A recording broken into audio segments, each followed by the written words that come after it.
update on the situation with the former First Lady. Reporter Jack Bergen is live on the coast of Maine, where Barbara Bush still remains stuck in the sand.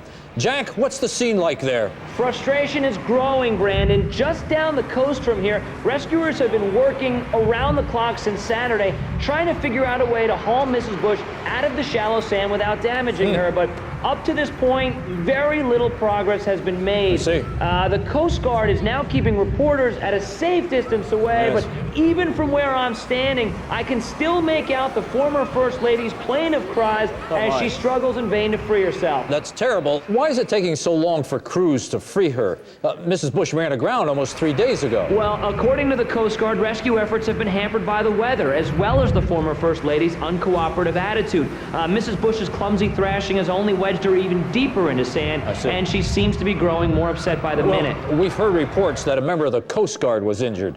Can you give us an update on that? I can. A little bit earlier today, Mrs. Bush apparently became frightened and lashed out at a rescuer, sending him flying about 25 feet. He's now being treated for a concussion and bite wounds.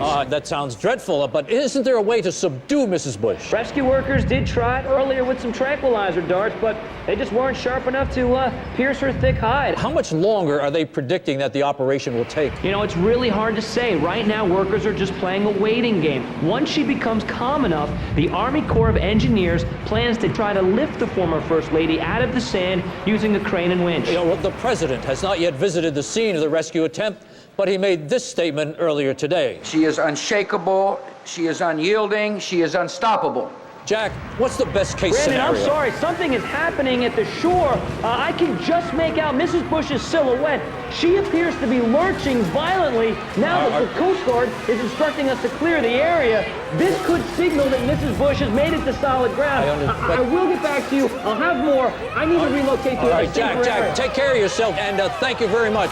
We will continue to follow that story. But first, at a campaign rally in Ohio today, John McCain courted Asian American voters with an elaborate dragon dance.